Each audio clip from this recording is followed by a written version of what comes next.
On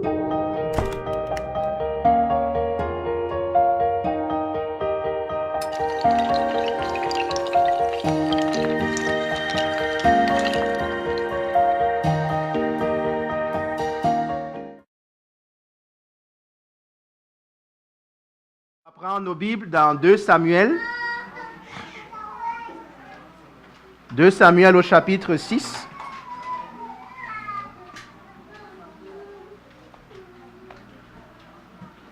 Je lirai seulement à la fin du chapitre, juste pour...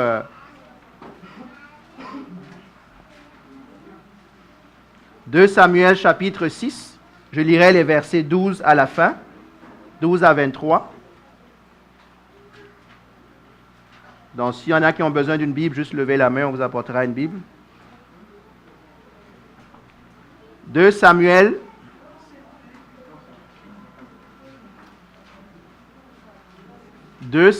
chapitre 6, les versets 12 à 23.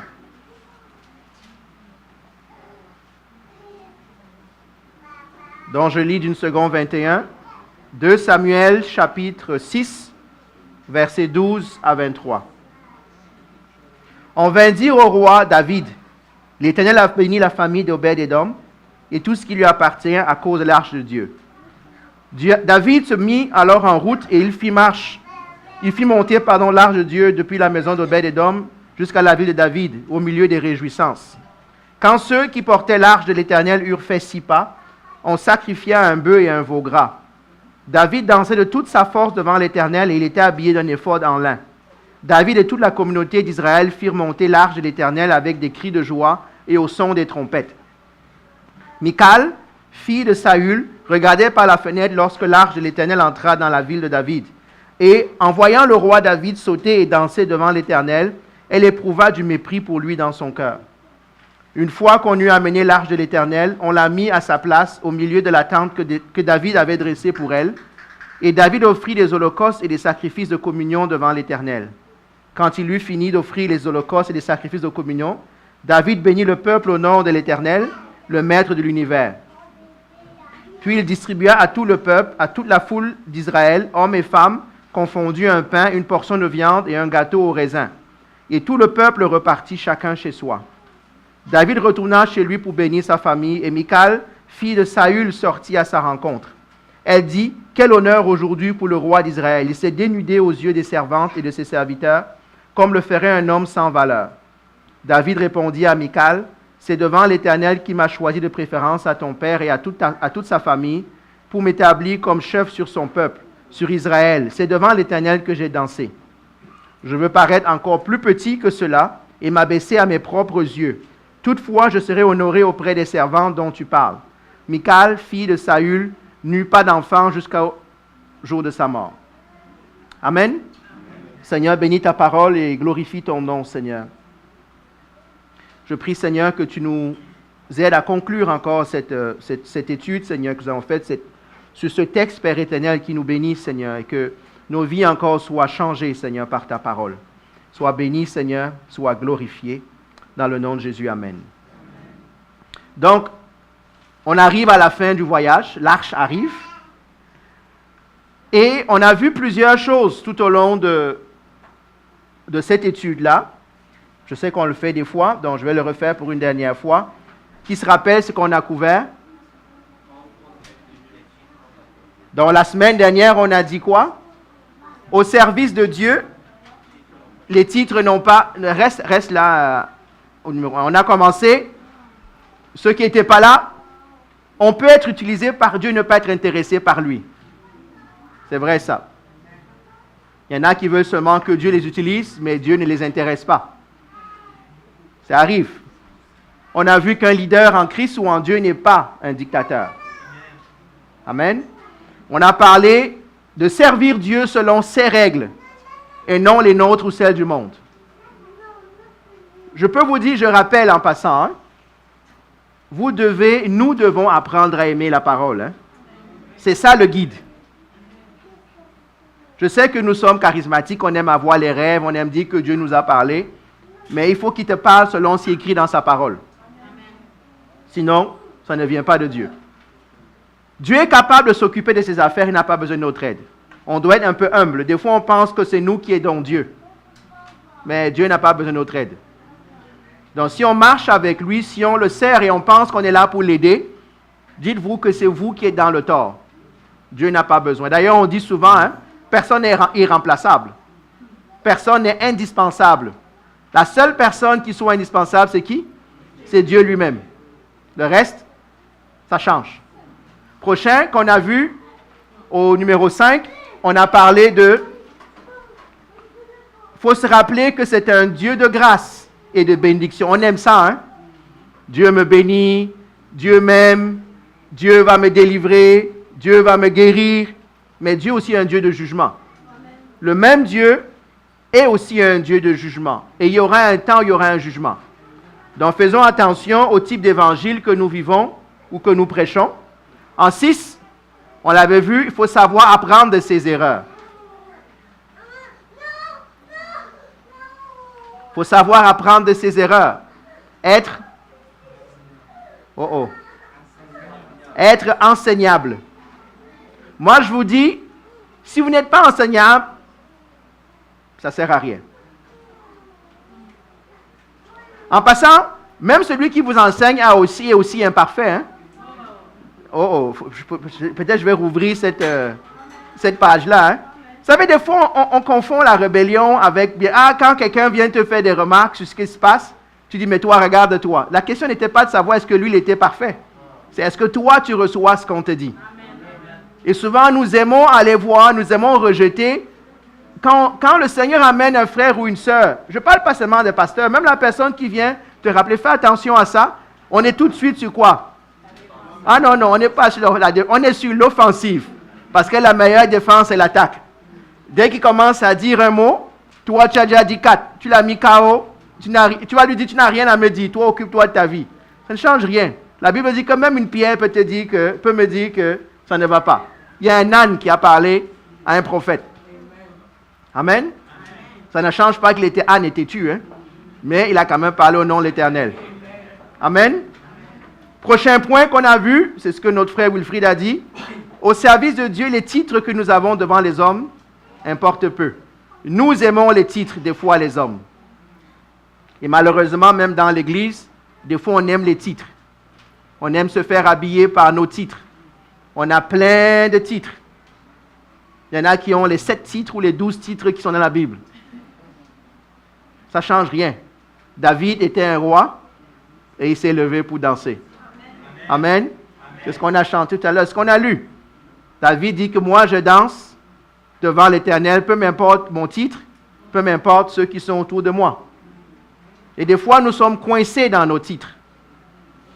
Nous sommes coincés dans nos positions. Et je ne parle pas seulement à l'Église, hein. Je parle même dans la vie de tous les jours. Tu es peut-être le boss, le chef de service. Ça prend peut-être 4 niveaux de paliers de rendez-vous pour te rencontrer. Là, finalement, tes ressources ne travaillent plus pour toi, ils travaillent pour tes secrétaires et tes... Amen. Ce matin, on va finir... Normalement, le point numéro 7 ne va pas encore. Aurait dû être mon dernier point. Puis je vous ai dit il y a 2 semaines que moi, quand je finissais ce texte-là, moi, il y a un point qui était important, sur lequel je n'ai pas parlé. Et je pense que Dieu nous parle et veut nous parler à ce propos, parce qu'il faut comprendre le cœur de David. On a juste dit ce qui se passe. David qui voit l'arche, qui vient la chercher. La première fois, il échoue. La deuxième fois, il revient. On vient de lire, il rentre avec l'arche dans la maison. La question est, pourquoi David cherche l'arche? C'est la présence de Dieu. Peux-tu me mettre le point numéro 8? S'il vous plaît. Je sais qu'il y a des enfants ce matin, on a pris ce risque-là, mais ce n'est pas grave. Seigneur, je prie que tu calmes les enfants, je prie que ton Saint-Esprit les touche. Je prie, Seigneur, que les parents soient attentifs. Seigneur, accomplis ta volonté. Amen. Vous savez, il y a une chose dans la vie chrétienne. Si nous ne comprenons pas, nous allons passer à côté de l'essentiel de la vie chrétienne. Le principe, et on l'a vu, en passant, j'aurais pu prêcher ce message-là dimanche dernier, Rappelez-vous, dimanche, on appelle de quoi? La parole s'est faite chair. La parole s'est faite chair pour nous inviter dans une communion avec le Père et le Fils. Amen. Si vous passez votre vie chrétienne sans avoir le goût de connaître Dieu, de marcher avec lui, de jouir de sa présence, je peux vous dire que votre vie chrétienne est une vie religieuse. C'est une vie d'œuvre. C'est une vie de faire et de... Mais ce n'est pas l'essentiel. Rappelez-vous l'histoire de Marie et de Marthe. Qui connaît l'histoire de Marie et Marthe? Marie et Marthe, voilà deux sœurs qui reçoivent le Seigneur dans leur maison. Et qu'est-ce qui se passe à votre avis? Il y a une sœur qui vient s'asseoir au pied du Seigneur et qui boit ses paroles. Et l'autre sœur qui s'en va à la cuisine pour être une bonne hôtesse. Hein, il ne faudrait pas que le Seigneur sorte de chez elle en disant « On m'a mal reçu ». Et évidemment, c'est une image en passant. Hein, je dis, souvent, j'aimerais qu'on comprenne une chose entre nous. Quand quelqu'un manque une chose, ça ne veut pas dire qu'il n'est pas sauvé. Hein. Parce que souvent, comment vous avez été enseigné pour certains d'entre vous, dès qu'on vous dit qu'il y a une erreur quelque part, c'est tout de suite « je ne suis pas sauvé ». Je ne suis pas en train de parler de si vous êtes sauvé ou pas là.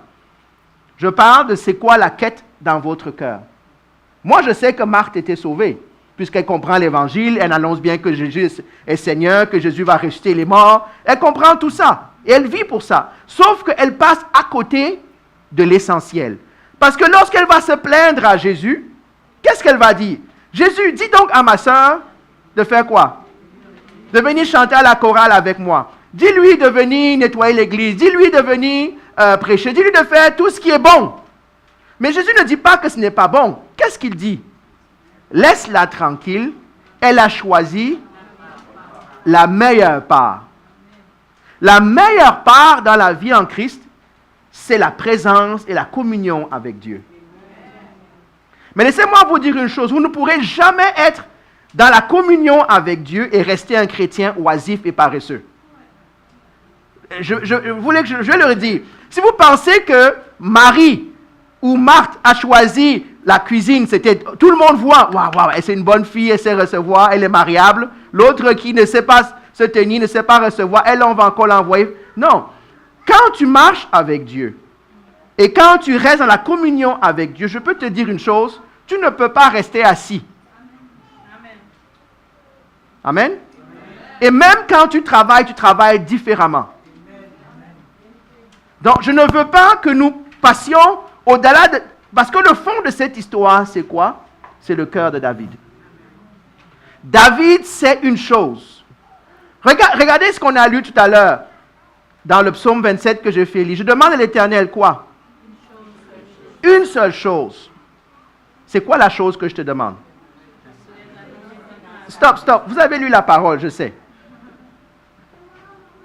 Si on prenait 30 secondes chacun avec soi-même, là, si Dieu t'apparaissait en ce moment-là et dit, demande-moi une chose, qu'est-ce que tu lui demanderais? Parce qu'il faut que ce soit personnel. Hein? Il ne faut pas qu'on pense que David... La question, c'est nous. La Bible dit que la parole est donnée pour nous. Pose-toi la question suivante. Pense-y 30 secondes. Et ne te mens pas à toi-même. Hein? Tu connais ce que je vais dire déjà. Mais toi, si tu regardes le fond de ton cœur, si je regarde le fond de mon cœur, je m'inclus dedans. Si Dieu me demande une chose, qu'est-ce que je lui demanderais? Il y en a qui demanderaient la guérison, le mariage, le travail, la joie, la paix, le salut des âmes. Ce sont toutes de bonnes choses en passant. Qu'on se entende bien.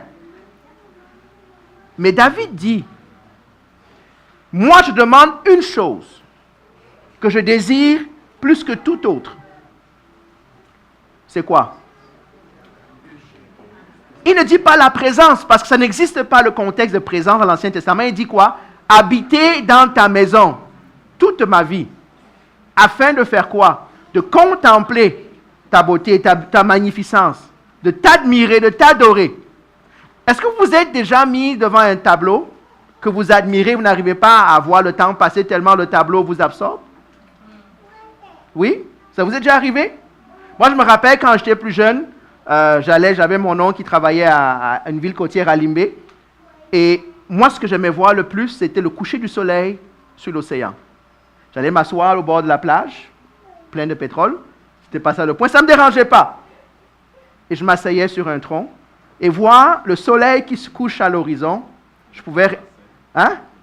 Et le temps passe. C'est ça la présence de Dieu. C'est pouvoir se tenir dans la présence de Dieu et laisser Dieu se révéler à nous. C'est laisser Dieu remplir notre être.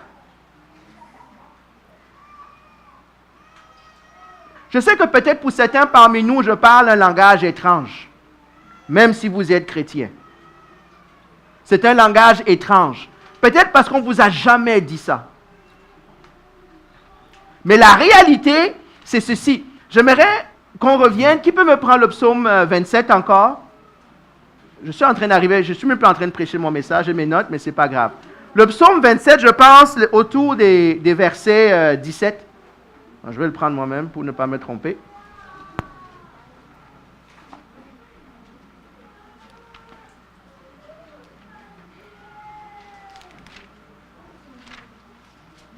Ah non, versets 7 et 8. Qui veut me lire le verset 7 et 8? 7, 8, 9. 27, psaume, attends un peu, avant de lire, Wilfried, psaume 27, parce que j'aimerais que vous preniez ça en note, comme référence. Psaume 27, versets 7, 8 et 9. Vas-y, Wilfried. Psaume chapitre 27, verset 7. Éternel, écoute ma voix, je t'invoque. Aie pitié de moi et exauce-moi. 8. Mon cœur dit de ta part, cherchez ma face. Je cherche ta face, ô Éternel. 9. Ne me cache point ta face. Ne repousse pas avec colère ton serviteur.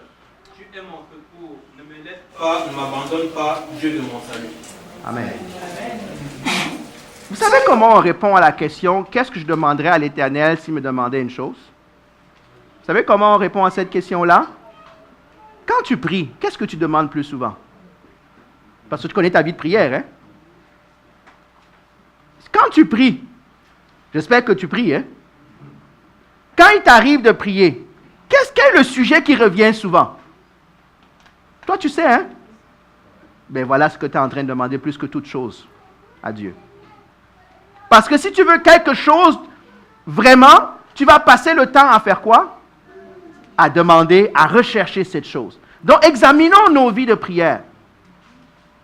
Et Seigneur, qu'est-ce que Dieu te dit? Qu'est-ce que toi tu demandes à Dieu souvent? David, il dit ceci. On l'a lu, on l'a cité tantôt, les versets 3, 4, 5. Je demande à l'Éternel une seule chose. Mais David nous rappelle une chose au verset 8. Mon cœur dit de ta part. Mon cœur dit de ta part. Donc le cœur de David dit de la part de qui?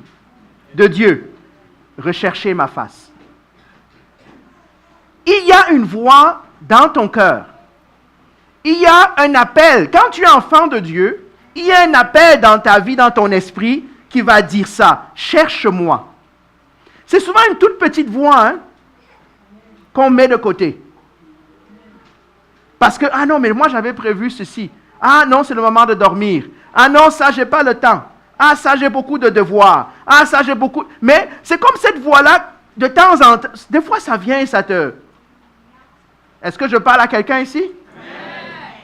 Cette voix qui dit, c'est l'Éternel qui te... Tu dis que Dieu ne te parle pas. Il te dit, cherche ma face. Et voilà ce que David répond. Il dit, je cherche ta face. Tu m'as dit de te chercher, ne te cache pas alors. Laisse-moi te découvrir. Il faut savoir répondre à cet appel-là. Je sais que Dieu te parle. Je sais que si tu es enfant de Dieu, il y a en toi cet appel-là.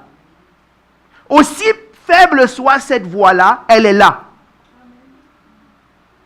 En passant, si tu finis par ne pas l'écouter, cette voix, tu finis par l'éteindre. Non, c'est pas vrai. Tu ne l'éteins pas, tu l'étouffes. Elle est toujours là. Mais tu es venu mettre plein de choses autour de la voix. Finalement, elle s'entend de moins en moins. Elle est toujours là. Mais tu as mis tellement d'autres enrobages que la voix, tu ne l'entends plus. Et c'est là où tu dois revenir, je dois revenir. Nous devons revenir ensemble devant Dieu. Seigneur, aide-moi à répondre à ton appel. Aide-moi à être sensible à ta voix. Je sais très bien, il y en a beaucoup parmi moi, j'attends que Dieu me dise qui je vais marier, j'attends que Dieu me dise je dois prendre ce travail-là. On est tellement matériel, c'est correct dans la saison de ma vie, c'est normal. Mais il y a une voix qui doit être au-dessus de toutes les voix. C'est la voix, pas de la bénédiction, mais la voix de celui qui bénit. C'est la voix de celui qui pourvoit. C'est la recherche. On dit souvent, ne cherche pas la main qui bénit, cherche le cœur qui bénit. Ce n'est pas la main qui importe. Si tu as le cœur, tu as tout le reste du corps. Mais si tu cherches seulement la main de bénédiction, donc je ne voulais pas finir cette étude sans nous rappeler cela. David, vous savez pourquoi David s'en va chercher l'arche? Parce qu'il a ce que Moïse a. Il dit quoi? Qu'est-ce que Moïse a dit tout à l'heure? Si tu ne pars pas avec moi, moi je ne pars pas. Moi je veux savoir que tu es avec moi. Je veux marcher avec toi. Et en passant, nous savons que Moïse était l'un de ceux qui ont marché avec Dieu. Parce que Dieu va dire, Moïse, je lui parle comme à un ami, face à face.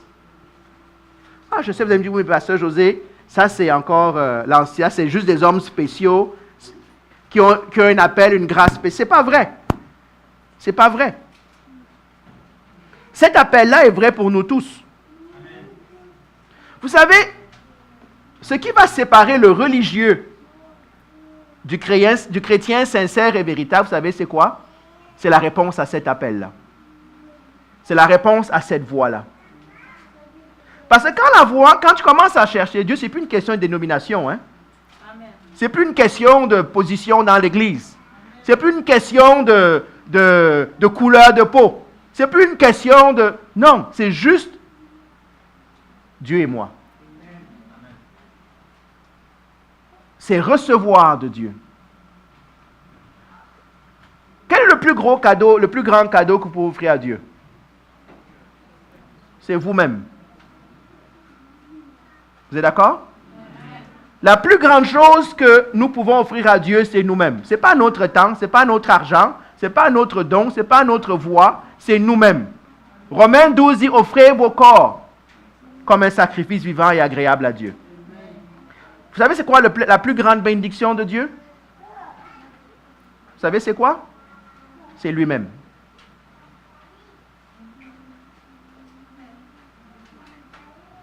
Je vais répéter parce qu'il y en a qui ne saisissent pas ce que je suis en train de dire.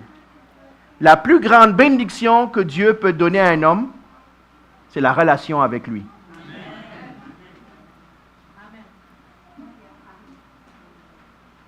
Mais nous devons le désirer. Nous devons le chercher. Pourquoi pensez-vous que David est passé et allé 2 fois chercher l'arche? En passant, David n'a pas commencé à connaître Dieu parce qu'il est devenu roi. Hein? Est-ce qu'on est d'accord? David a commencé à connaître Dieu quand?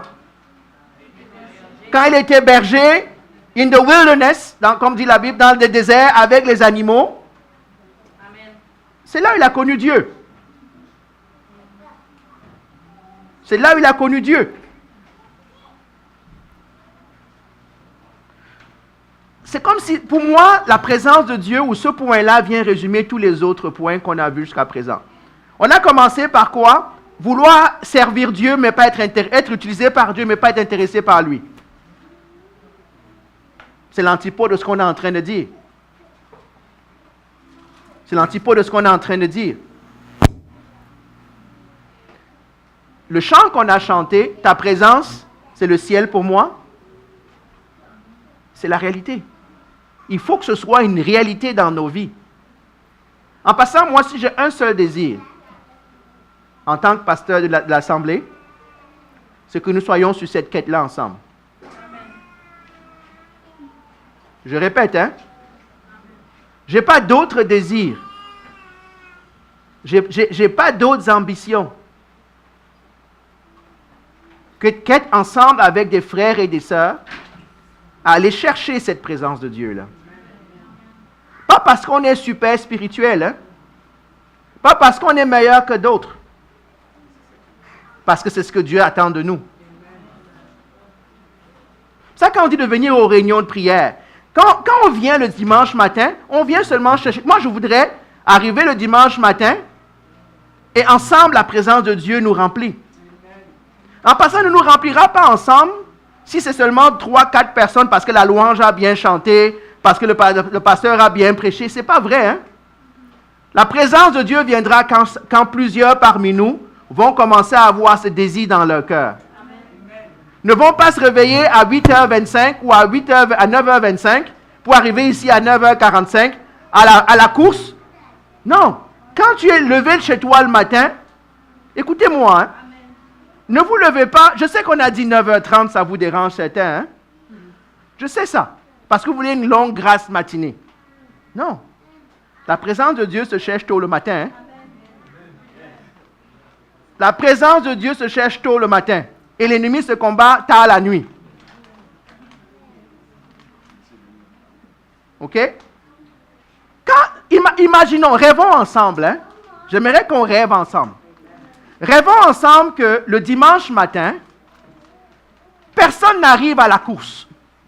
Tout le monde a eu le temps de se lever tôt le matin, d'avoir déjà bien prié, d'avoir cherché la face de Dieu le matin, chez lui, commence à avoir un peu de présence de Dieu, arrive ici, qu'est-ce que vous pensez qui va se passer? La petite présence de Dieu que j'amène va s'ajouter à la petite présence qu'elle amène, qui va s'ajouter à la petite présence que l'autre amène, et cette présence-là va se multiplier. Mais si nous ne comprenons pas ça, le défi, c'est que plusieurs parmi nous attendent que l'autre aille chercher Dieu pour lui. Le défi, c'est que plusieurs personnes s'attendent que la louange ait jeûné 40 jours et 40 nuits, que dès qu'ils ouvrent la bouche, tout le monde tombe. On aime ça, je sais, ça passe sur YouTube. On aime aller quelque part où il y a quelqu'un qui ouvre la bouche et tout le monde tombe.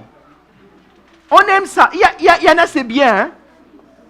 Mais c'est encore mieux quand la foule s'est préparée. S'il y a une chose que David nous laisse comme héritage, c'est cette quête de Dieu-là. David se préoccupe peu de tout de tout le reste. Même d'être roi, tant et aussi longtemps qu'il sait que Dieu est avec lui. Quand je dis Dieu avec lui, je ne veux pas seulement dire que... Souvent, on va souvent dire, mais Dieu m'a choisi. Ah, c'est mon appel. Mais je peux être dans mon appel et Dieu n'est plus avec moi. Hein? Merci beaucoup.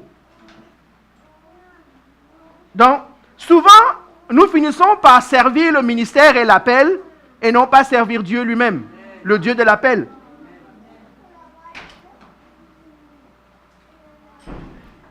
Mon point, c'est celui-là.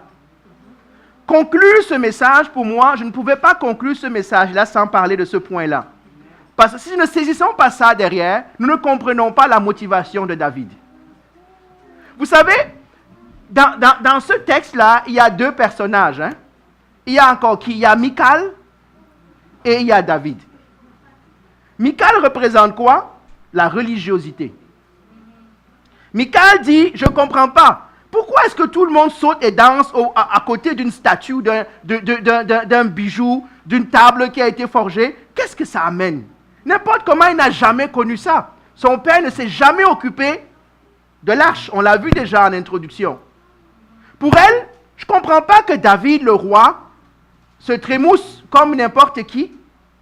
Parce que le religieux ne voit que ce que ses yeux voient.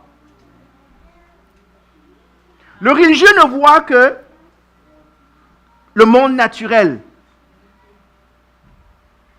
Alors que si tu cherches vraiment l'Éternel, David voit derrière l'arche. Il voit au-delà de l'arche. Et c'est le au-delà de l'arche qu'il cherche. Combien parmi nous auraient fait la prière que Moïse a faite? On aurait dit à Seigneur, ok, tue mes ennemis, moi je vais arriver comme le grand roi, et j'ai gagné.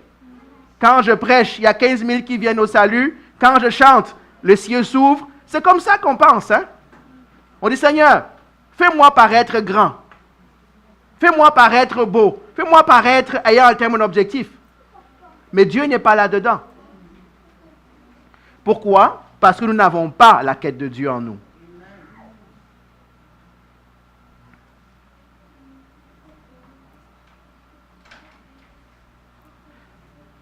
En passant, ce n'est pas une réalité. Vous voyez qu'on enseigne l'Ancien Testament. Dans l'Ancien Testament, on le voit déjà. On voit Enoch. On voit Abraham. On voit David. On voit Moïse. On voit des contre-exemples. Samson. Beaucoup de gens, on va enseigner sur Samson. Samson ne montre aucune communion avec Dieu dans tout son ministère. C'est Seigneur, venge-moi. Seigneur, j'ai soif. C'est rien. Mais Dieu va honorer l'appel sur la vie de Samson. Je ne dis pas que Samson est un héros de la foi en passant. Hein? Je ne veux pas ternir son image. Ce n'est pas ça que je veux dire. Mais Samson, dans le témoignage que Samson nous laisse, il n'y a aucun moment où il parle avec révérence devant Dieu. Il y en a d'autres. Paul, dans le Nouveau Testament. Laissez-moi vous lire un texte de Paul. Moi, ma prière, Seigneur, qu'on le voit de plus en plus. Philippiens chapitre 3.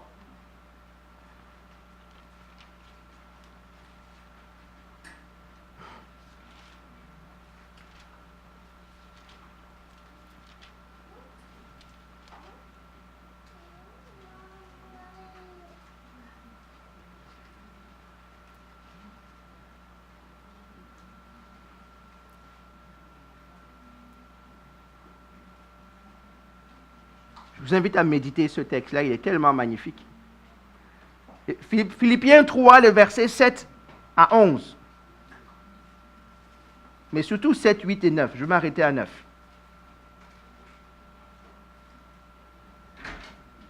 Mais ces qualités qui étaient pour moi des gains, je les ai regardées comme une perte à cause de Christ. Et je considère même tout comme une perte.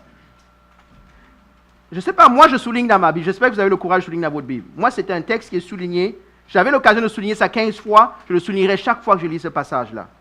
Il dit ceci. Et je considère tout comme une perte. Pourquoi? Qu'est-ce que ça dit dans vos Bibles? À cause de l'excellence de la connaissance de Christ. Je considère tout cela comme une perte. Tout cela, c'est quoi? C'est quoi? Les titres. Parce que c'est un érudit.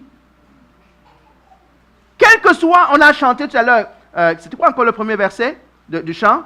Rien de ce que le monde peut offrir ne peut me satisfaire.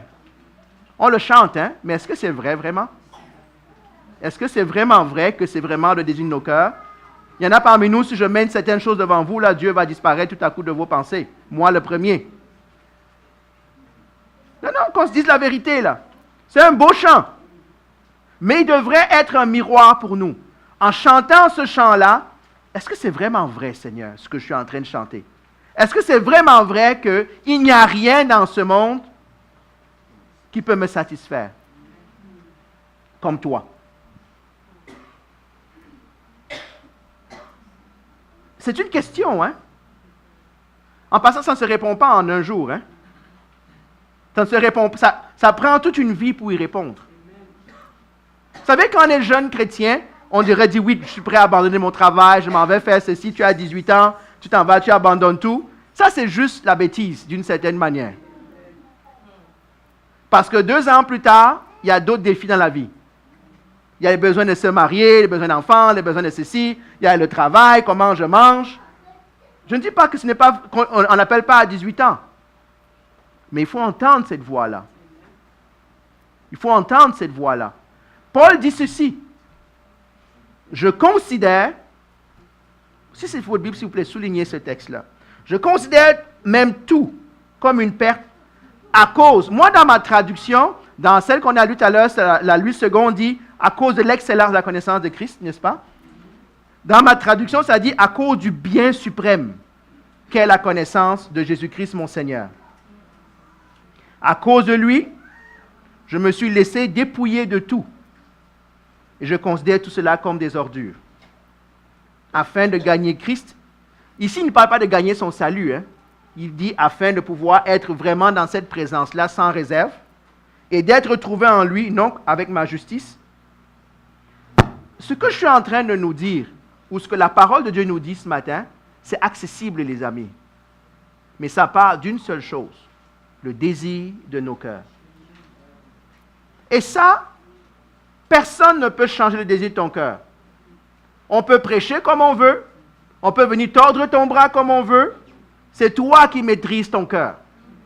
C'est toi qui dois amener, c'est moi qui dois amener mon cœur sur l'autel de Dieu et dire, Seigneur, que cette parole soit vraie dans ma vie. Aide-moi. Et je nous mets au défi en passant, hein, d'oser faire ce genre de prière devant Dieu. Je nous mets au défi. Seigneur, voici ma vie. Prends-la.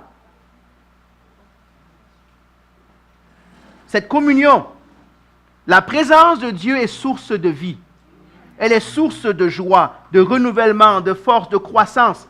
En passant, si tu as Dieu, tu as tout. C'est vrai? Cherchons-le, lui. Moi, c'est mon désir en passant. Hein? Avec toutes mes imperfections, c'est mon désir. J'espère que c'est votre désir. Le Amen, là, ça doit être à genoux ensemble. Hein? Ça doit être, Seigneur, voici nos cœurs. Voici nos vies. La même quête est accessible à nous. À chacun d'entre nous. Vous savez, il y a une chose qu'on a que David n'avait pas. Hein? Vous savez ce qu'on a que David n'avait pas? Le Saint-Esprit. David avait le revêtement du Saint-Esprit, mais pas nécessairement le indwelling du Saint-Esprit. Peut-être qu'il avait, mais ça, c'est autre chose encore. Il y a une chose, la Bible dit, Jésus va dire à ses disciples, dans Luc et dans Matthieu, ce que vous voyez, ce que vous entendez, tous les prophètes de l'Ancien Testament ont voulu voir et entendre et toucher ce que vous êtes en train de voir et toucher et entendre. Ce que nous avons comme habilité en ce moment à être en communion avec Dieu n'existait pas avant Jésus-Christ. Nous avons le Saint-Esprit pour nous aider. On a besoin de ça, les amis. Parce que si jamais nous sommes comme Michal, il y en a qui sont comme Michal. C'est quoi Michal? C'est juste aller à l'église, être content que Dieu soit avec nous. Je peux donner des exemples. Hein? Les fils d'Élie s'en vont à la guerre. Les Philistins les frappent. Il dit, pourquoi on a perdu, Seigneur? Ne sommes-nous pas ton peuple choisi? C'est parce que l'arche n'est pas au milieu de nous. Ils s'en vont, ils retournent auprès d'Élie, ils amènent l'arche. Ils se font quand même battre. Pourquoi? Ce n'est pas Dieu qui les intéresse. Ils ne voient l'arche que comme un objet, comme un talisman. Hein? Il y en a parmi nous qui ont grandi avec les gris-gris. Il y en a qui voient Dieu comme un gris-gris. Comme un joujou, là.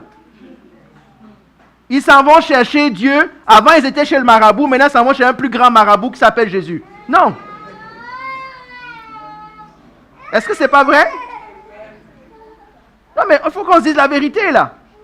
Si notre relation avec Dieu, c'est seulement parce que c'est un plus grand gris-gris, on n'a pas de relation avec Dieu. On est seulement en train d'utiliser pour nos besoins à nous. On a changé de Dieu. Il n'y a pas eu de vraie conversion, de vraie repentance.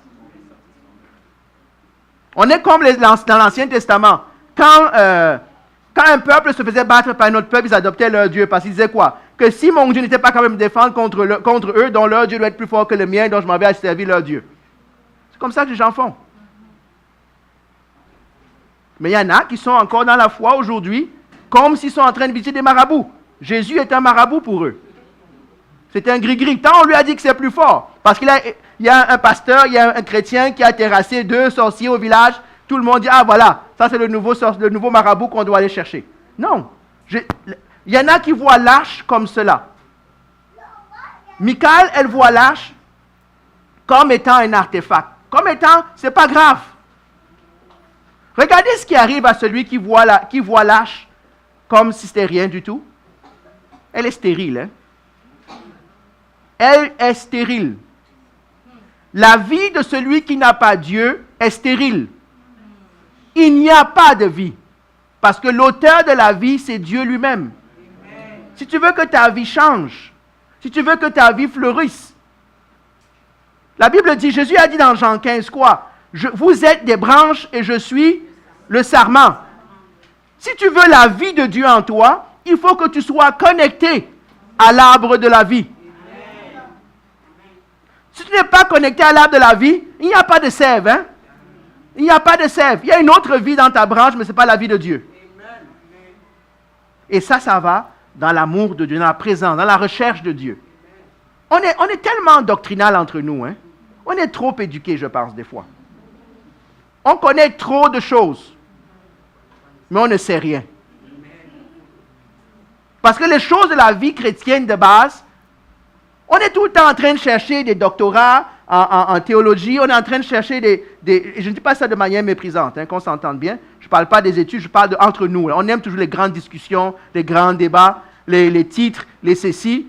On est encore dans ce que Hébreu dit, à discuter, est-ce qu'on perd son salut, est-ce qu'on gagne son salut, est-ce qu'on pêche, est-ce qu'on peut perdre, On est tellement encore en train d'avoir des discussions d'enfants, qu'on n'est pas en train de grandir. Hein? Qu'on n'est pas en train de grandir. Vous ne pourrez pas, je ne pourrai pas, nous ne pourrons pas porter du fruit à la gloire de Dieu si ce n'est pas la vie de Dieu qui est en nous qui coule. Et que Dieu nous aide. Que Dieu nous aide. Oh, comme Dieu sait qu'il y a un travail. Il y a tellement de réussite en chacun d'entre nous. On est tellement habitué à des routines. Même si Dieu a sa propre routine en passant. Mais on est tellement habitué à ça que c'est juste ça. On était avant catholique, on est devenu protestant, mais on fait comme on était encore catholique. On était avant musulman. Quel que soit ce qu'on était avant, on vit comme on était avant. Hein, on prend le vieux vin pour mettre dans une outre neuve. On prend les vieilles manières de faire. On a seulement épousseté un peu les coins, on a changé un nom. Avant, ça s'appelait ça, maintenant, ça s'appelle ceci. Mais derrière, si on gratte un peu la surface de nos vies, c'est encore comme avant. On a seulement changé d'église. On a seulement changé d'endroit où on va. On a changé de veste. Là-bas, on s'habille en noir, ici, on s'habille en blanc. OK. Mais on ne cherche pas Dieu. On a une vie stérile. La Bible dit, hein, Michal a été stérile.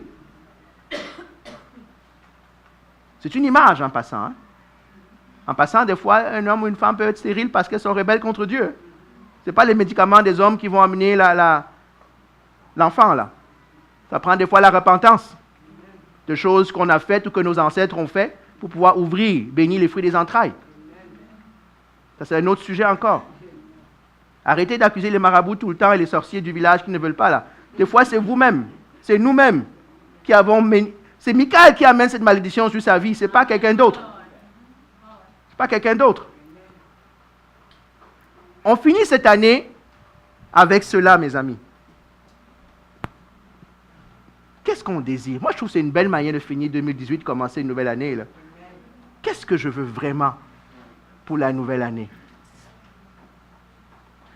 Je discutais avec quelqu'un et on parlait d'un texte. Vous savez, quand Moïse va sur la montagne, hein, vous connaissez ce texte-là, Moïse va sur la montagne, le peuple reste en bas. Hein, vous connaissez ce texte? Qu'est-ce qui se passe en bas? Ils perdent le focus, ils vont sur les veaux d'or. Mais ce n'est même pas ça le vrai problème. Hein? Vous savez ce qui se passe? Quand ils entendent la voix de Dieu, qu'est-ce qu'il dit? Ils ont peur. Il dit, OK, Moïse, tu comprends? Toi, tu vas. Nous, on va rester en bas. Tu nous diras après. Qu'est-ce qu'il t'a dit? Et on t'obéira. On sait que ce n'est pas vrai. Hein? Beaucoup d'entre nous ne veulent pas gravir la montagne. Parce que même tout ce qu'on est en train de dire là, il faut gravir la montagne. Il faut aller dire que moi-même je veux entendre. Je veux être sur la montagne. Josué n'a pas été successeur de Moïse parce qu'il est resté en bas. Hein? Josué est allé. Hein? On n'en parle pas beaucoup, mais si vous regardez bien, Josué est allé. Il n'est peut-être pas allé jusqu'au sommet. Il est allé à un autre niveau. Il faut avoir envie de gravir cette montagne, parce que c'est vraiment une montagne à gravir. Ça demande de commencer tout doucement. Seigneur, aide-moi à te désirer. Ça commence comme ça, là. Prie tous les matins. Seigneur, voici ma liste d'épicerie, mais je vais mettre ça au poubelle. Tu la connais déjà n'importe comment. C'est vrai, hein? Est-ce qu'on informe Dieu quand ça va prier devant lui? Il sait déjà. Dis-lui, ok, Seigneur, aujourd'hui, ce n'est plus à propos de moi, c'est vraiment à propos de toi. Prends cette période de jeûne. Dis, Seigneur, arrange mes pensées. Aide-moi à se chercher pour les bonnes raisons. Jacques va dire, vous demandez, vous ne recevez pas, pourquoi? Vous demandez mal. Vous demandez pour satisfaire vos propres désirs. Pas pour moi, pour vous. C'est une promesse qui existe encore aujourd'hui. Hein? Elle est encore accessible à chacun d'entre nous. Et ça prend une seule chose. Le vouloir. Amen. Plus que toute autre chose. Et le premier coupable, c'est pas facile. Hein? C'est pas facile. Est-ce que tu sais ce qui t'empêche d'entendre la voix de Dieu? Quelles sont les choses dans ta vie en ce moment que tu mets au-dessus de Dieu? Je sais que tu vas me dire rien du tout là. Je sais. C'est parce que tu ne te connais pas, tu es en mode denial. Il y a des choses dans nos vies qui sont encore des obstacles à Dieu. Mais Dieu dit, cherche-moi. On l'a lu tantôt. Mon cœur dit quoi? De ta part, cherche ma face. Il y en a qui vont s'arrêter là. David dit, moi, je cherche ta face. Seigneur, regarde, je cherche. Ne te cache pas. Viens te révéler à moi. J'ai pris quelques versets et puis je vais finir ici, on va prier. Je vais donner la référence. Dans le premier texte que j'ai pris, que je vais prendre, c'est, vous n'avez pas besoin de le chercher, je vais le lire. Je vais lire le texte. Hébreux, chapitre 11, verset 6. Vous voulez prendre en note? Or, sans la foi, il est impossible de lui être agréable. Car il faut que celui qui s'approche de Dieu croit que Dieu existe. Et qu'il est le rémunérateur de ceux qui le cherchent. Donc quand tu t'approches de Dieu, il faut que tu commences par la base. Il faut d'abord que tu crois, que Dieu existe. Ne va pas jouer au casino, à la loterie en disant, ok, je m'en vais au cas où Dieu existe, ben, tant mieux pour moi. Non. Va là-bas et tu dis, je crois que Dieu existe. Si tu ne crois pas, ça c'est un autre problème. Mais si tu es chrétien et tu ne crois pas, tu n'es pas chrétien du tout. Donc on s'entend là-dessus. Là. Ça commence, quand je m'approche de Dieu, c'est pour ça que je donne la référence, Hébreux 11, 6, vous allez le méditer après. Sans la foi, il est impossible de lui être agréable. Il y en a parmi nous qui sont trop intellectuels. Non. La foi est au-dessus de l'intellectuel. On n'est pas bête, hein? Moi, je ne suis pas bête. Je ne sais pas si vous pensez que je ne suis pas bête. Mais la foi doit fléchir les genoux devant Dieu. Ma raison doit fléchir les genoux devant ma foi. Amen. Il y a des choses que je n'accepte pas bêtement. Il y a des choses que je dois aussi accepter parce que j'ai la foi. Donc, sans la foi, il est impossible de lui être agréable. Car, écoutez bien. Peux-tu m'afficher ce verset, Eric, s'il te plaît? Juste Hébreux 11, 6. On va le regarder. Hébreux 11, 6.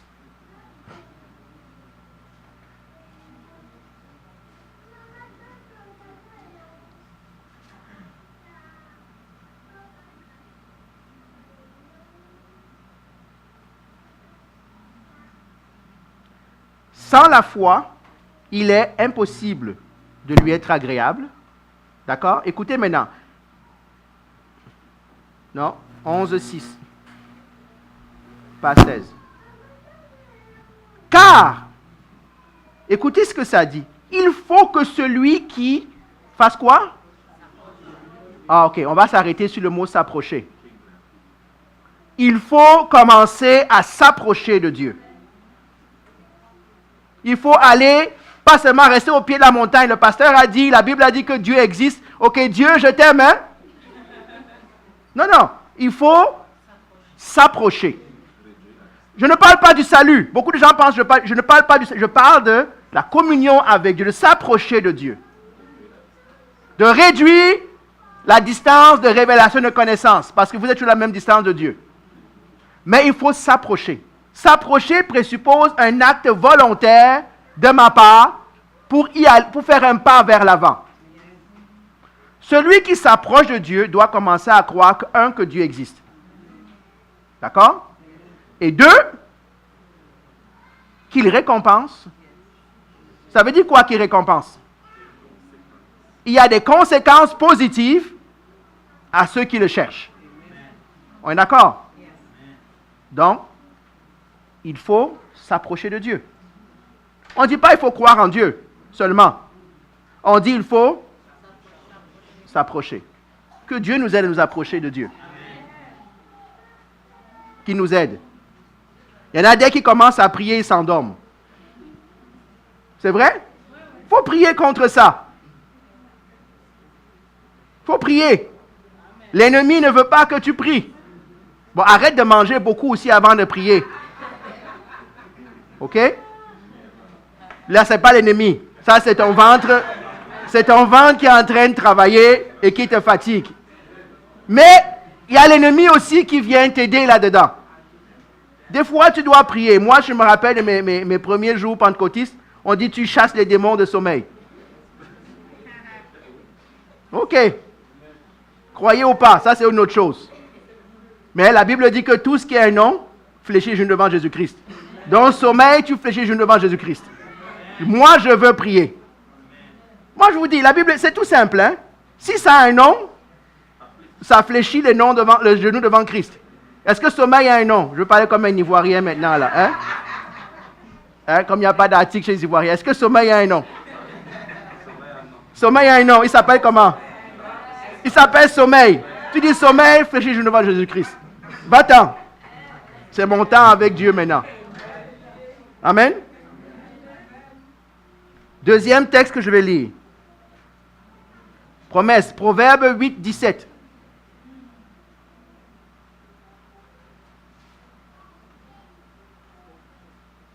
Proverbe 8, 17. J'aime ceux qui m'aiment et ceux qui me cherchent me trouvent. Ce n'est pas moi qui écris, hein? C'est Dieu qui dit que ceux qui me cherchent me trouvent. N'attendez pas que quelqu'un trouve Dieu à votre place, hein? C'est lui qui a trouvé Dieu pour lui-même. Il faut s'approcher, il faut chercher, et Dieu dit qu'à la fin de cette quête, tu vas me trouver. Reste seulement sur le chemin. Persévère. Prochain texte, dans 1 Chronique 22, 19. Juste la première partie du verset. 1 Chronique 22, 19.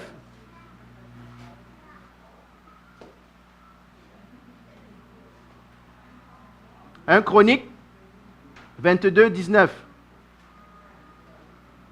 Juste la première partie, vous irez lire après, je pourrais même prêcher sur le reste, mais ce n'est pas le but. Appliquez quoi? Appliquez maintenant. Il y en a qui vont dire, ok, je vais attendre l'année prochaine. Arrêtez de remettre à demain. Arrêtons de remettre à demain. Appliquez maintenant quoi? Votre cœur et votre âme, c'est-à-dire que tout votre être intérieur à chercher l'Éternel, votre Dieu. En passant là, il n'y a rien de passif dans tout ce qu'on est en train de lire. Hein? C'est toujours actif. Hein? Appliquez votre cœur. Ça veut dire quoi? Où est ton cœur? Là aussi se trouve quoi? Ah, le Seigneur me parle pour moi de ces derniers temps là-dessus. Là. Où est ton cœur? Appliquez votre cœur et votre âme à faire quoi? À chercher l'Éternel. On a déjà dit qu'il se laisse trouver. Hein? On va encore être bénis. Dernier texte et puis j'ai fini. Jérémie 29, 13. Jérémie 29, 13.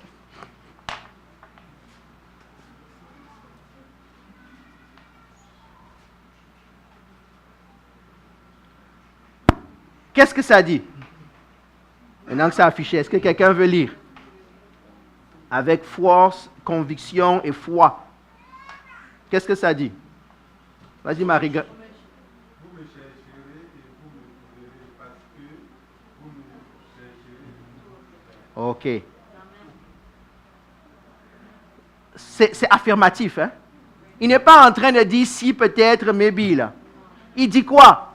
Vous me chercherez et vous me trouverez. Parce que vous me chercherez de tout votre cœur. C'est ça que David nous laisse comme héritage. Hein? On pourrait prendre beaucoup de psaumes, on pourrait étudier le caractère de David, et ce qui va ressortir, c'est ce désir-là d'être dans la présence de Dieu. Que David nous inspire à la fin de cette année, en début d'année prochaine, que ce soit un objectif personnel. Comme j'aimerais, moi je rêve encore, arriver ici un vendredi soir à la prière, on oublie toutes nos listes d'épicerie, on est juste à genoux par terre, on dit Seigneur, on veut voir ta face. Seigneur, touche mon cœur. Parce que souvent on a peur de dire ces mots-là. On a peur que certaines personnes à côté disent, ah, c'est lui le pasteur, il prie comme ça, là, si c'est lui qui prie comme ça, moi je vais faire comment? Ou lui, je pensais qu'il était super spirituel, mais il dit encore, Dieu, montre-moi ta face. Je sais, vous passez votre temps plus à écouter les prières des autres, à les juger, qu'à prier vous-même. C'est pour ça que certains ont peur de prier à haute voix. Parce qu'ils savent quand les autres prient ce à quoi ils pensent. Ils ont peur que eux, quand ils vont prier aussi à haute voix, voilà ce que les gens vont penser de moi. Là, ils vont commencer à faire des prières de pape et des prières de... Non. Si, moi je vous dis une chose. Qu'est-ce que David a dit à Michal? Que les mêmes personnes que tu penses qu'ils vont me mépriser vont m'honorer parce que je cherche Dieu. Si tu es transparent, même avec tes frères et tes sœurs, à chercher Dieu, je peux t'assurer que tes frères et tes sœurs vont se moquer de toi pendant une saison, mais quand le temps de la récolte va arriver, hein? La cigale ayant chanté quoi? Voilà. Il y en a qui passent leur temps à chanter tout l'été ou tout l'hiver. Mais la fourmi, elle travaille. Hein? La fourmi est là devant Dieu. Seigneur, j'ai besoin de toi. Que Dieu nous aide. Je répète, je ne connais pas un autre évangile. Je m'adresse à ceux qui sont là peut-être pour la première fois ou la dernière fois. Je ne connais pas un autre évangile. Je ne connais pas un autre évangile que celui de chercher Dieu. Je n'ai rien à vendre. Tout ce que je peux dire, c'est que si nous avons envie ensemble de chercher Dieu, ben Dieu, qu'est-ce qu'il dit? Il se laissera trouver. Vous savez, et c'est pour ça qu'on a besoin d'un corps, hein? Il y en a que Dieu a béni du don de la prière. Quelqu'un va venir prier, ça va nous bénir, ça va m'encourager, ça va prier. C'est pour ça qu'on veut que vous témoigniez. Il y a des gens qui ont besoin de savoir que Dieu agit encore aujourd'hui. Là. Il y en a qui sont assis là, qui pensent que Dieu est mort. C'est une manière de parler, parce qu'ils vont dire, ah, Dieu au ciel là, mais ici sur terre, il m'a abandonné. Et c'est pour ça que quand on prie, quand on témoigne, en faisant cela, ça encourage des personnes de voir que Dieu agit encore aujourd'hui. Mais on a besoin d'avoir ensemble, mes frères et sœurs, ce désir. Et ce désir-là, en passant, les ados, vous êtes dans la salle, là, ça n'a pas d'âge. Hein? Ne pensez pas qu'on parle seulement aux adultes. Les ados, là, pas seulement taper les divers quand on prêche. Ça n'a pas d'âge, chercher Dieu. Avoir ce désir-là. Que Dieu nous touche. On va prier.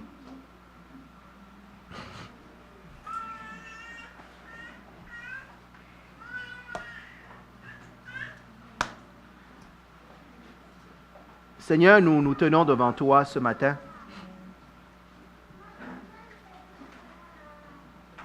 Personnellement, je n'aurais jamais pensé, au début de cette étude, arriver à cette conclusion, Seigneur. Mais je suis content d'y être arrivé. Pour moi-même d'abord. Et j'espère aussi pour chacun d'entre nous ici, Seigneur. Tu nous rappelles encore ce matin que l'essence de la vie chrétienne, c'est toi. Lorsque tes disciples t'ont posé la question, Jésus, tu as dit que le salut, la vie éternelle, c'est de te connaître le Père et de te connaître toi. Nous voulons te connaître. Seigneur, je ne veux pas que ce soit seulement une parole vaine. Je ne veux pas seulement qu'on entende parler de toi. Nous voulons te connaître. Nous voulons goûter à cette présence. Nous voulons marcher encore. Nous voulons que nos cœurs soient orientés vers toi, Seigneur. Père, tu connais le cœur de chaque personne ici. Que ta parole ne retourne pas sans avoir accompli ta volonté dans les vies ce matin, Seigneur. Dévoile, Seigneur, nos barrières, dévoile nos chaînes, afin qu'elles soient brisées, Seigneur. Afin que nos cœurs se tournent vers toi, Seigneur. Fais-nous grâce. Fais-nous grâce, Père.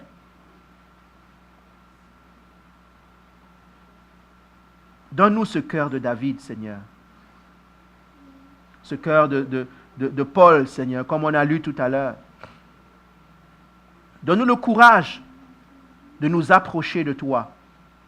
Seigneur, nous ne voulons pas rester. Moi, je ne veux pas rester au bas de la montagne, Seigneur. Je prie pour mes frères, je prie pour mes sœurs, je prie pour moi-même. Je prie pour ton peuple partout où il est sur cette terre, Seigneur. Aide-nous à répondre à cet appel que nous entendons au fond de nos cœurs, de chercher ta face. Seigneur, touche nos vies. Touche nos vies, Seigneur. Touche nos vies, Père éternel. Il y a des bonnes choses qui deviennent des ennemis de meilleures choses dans nos vies, Seigneur. Aide-nous à aller au-delà de cela. Père, je te bénis et je te rends grâce. Je te bénis et je te glorifie, Seigneur Jésus. Touche, mon frère, touche ma sœur. Saint-Esprit, tu es venu pour nous révéler le Fils, afin qu'il nous révèle le Père aussi. Tu nous as invités dimanche dernier à être en communion les uns avec les autres, mais surtout en communion avec le Père et le Fils. Nous voulons participer à cette communion-là. Nous voulons participer à cet échange, Seigneur. Tout ce que nous avons à t'offrir, c'est nous. Ce que nous avons de meilleur, c'est nous. Ce que nous avons de pire, c'est nous, Seigneur. Accepte-nous comme nous sommes. Nous te nous offrons à toi, Seigneur, comme tu t'es offert à nous, Seigneur. Nous voulons répondre à cet appel.